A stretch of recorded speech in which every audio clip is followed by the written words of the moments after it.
Gente, dando então seguimento na nossa disciplina, né, na nossa aula de infecções do sistema nervoso central,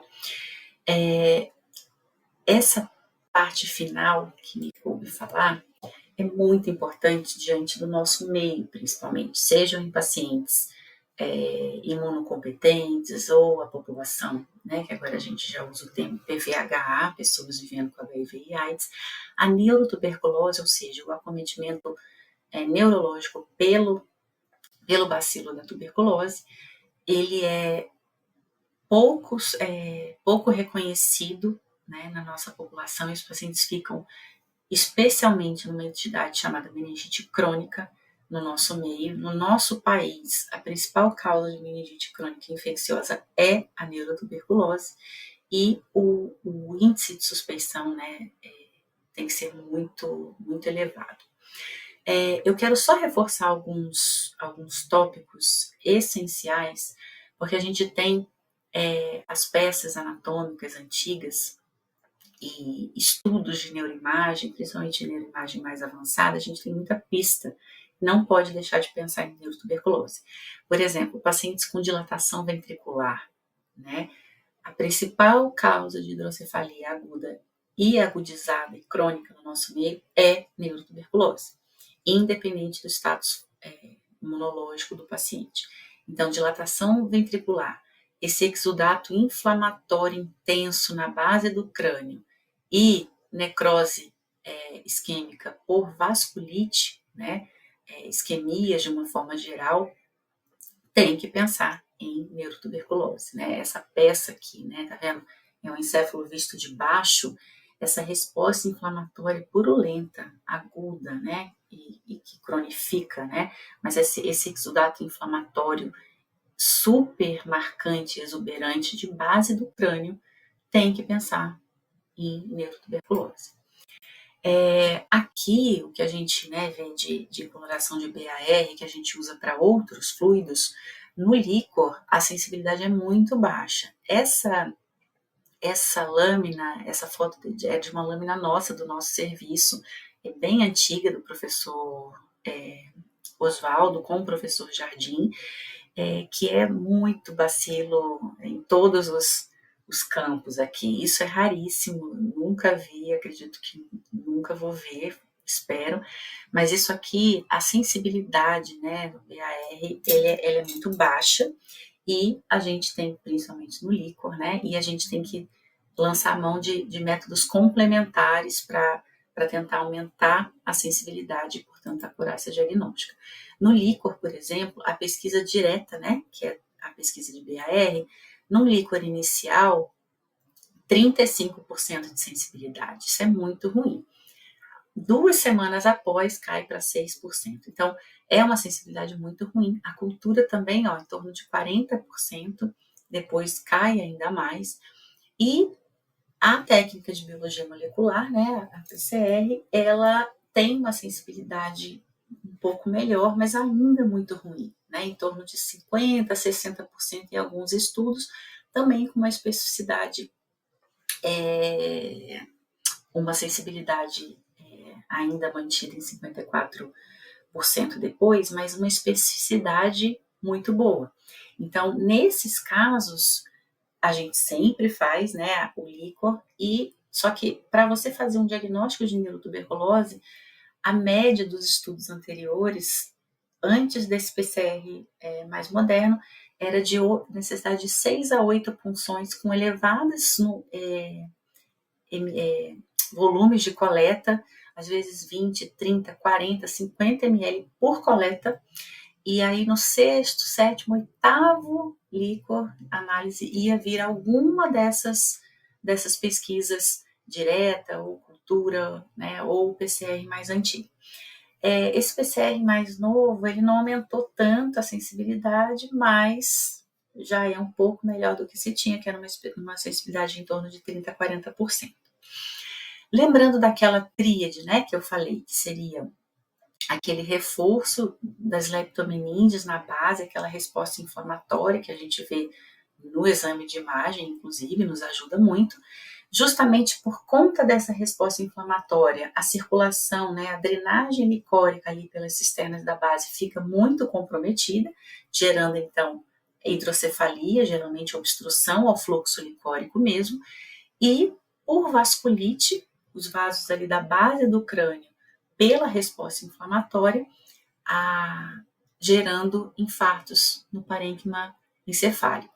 Então, essa é a tríade neuroradiológica clássica da neurotuberculose, mas, infelizmente, os pacientes, a maioria não tem os 3 critérios neuroradiológicos.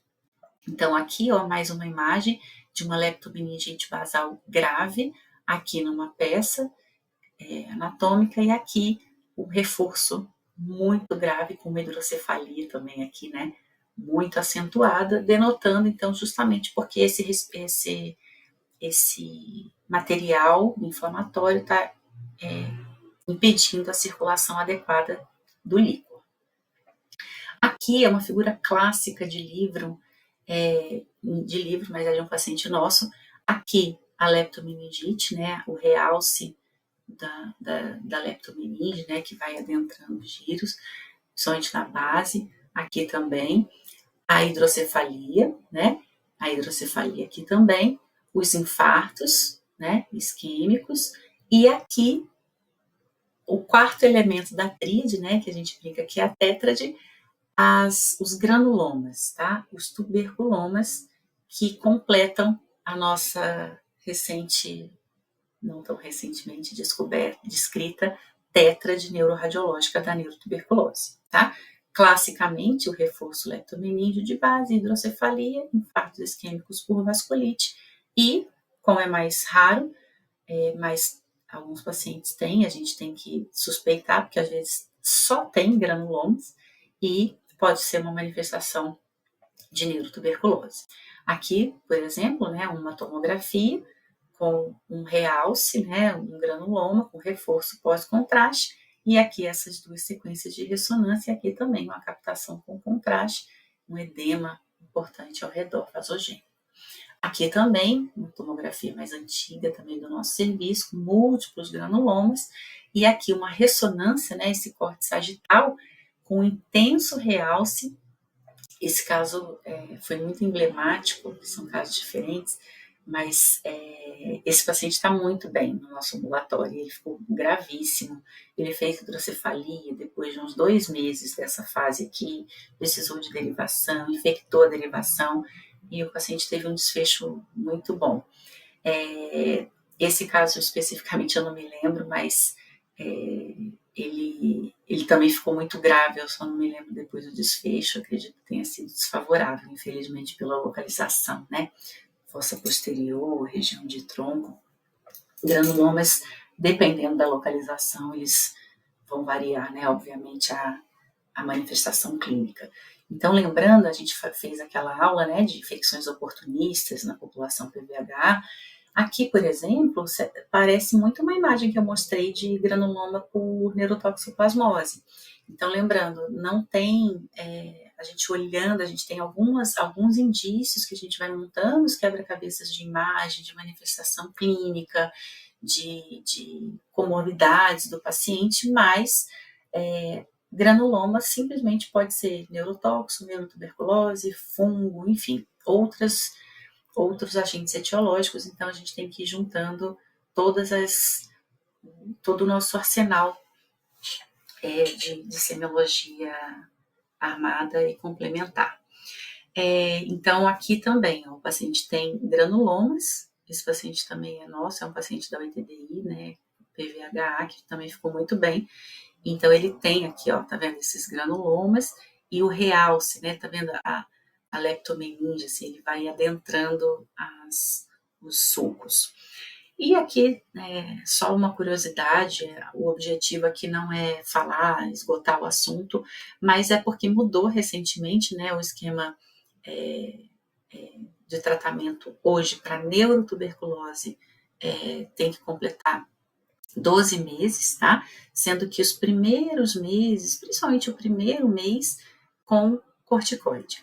Isso eu só trouxe aqui porque é um tema de debate recente, não era, Antigamente se falava, e a maioria dos autores ainda concorda com isso, que o papel da corticoterapia no primeiro mês ou 1 a 2 meses de tratamento nessa fase do RP é indicado principalmente para evitar hidrocefalia aguda, seja pela presença daquele material inflamatório espesso da base do crânio, que impede o escoamento do líquor, como eu já falei, quanto por fibrose dessa região, levando a possibilidade, né, o risco de uma hidrocefalia lá na frente, anos a décadas após o evento da neurotuberculose, mesmo com tratamento. Então, a corticoterapia ela foi preconizada e estudada, e o desfecho principal foi para evitar essa fibrose da base do crânio no longo prazo, que pela fibrose progressiva, uma hora faz uma hidrocefalia obstrutiva, mesmo anos a décadas depois do tratamento. Ainda se mantém essa indicação, mas isso pode ser que venha a mudar nos próximos meses a anos, tá? Porque ainda vai precisar de bastante estudo para contestar os clássicos, né, de indicação de corticoterapia para prevenção de hidrocefalia, tanto aguda quanto no longo prazo, por fibrose da base do crânio, mas isso eu trouxe aqui porque talvez isso vá mudar nos próximos anos. Tá bom?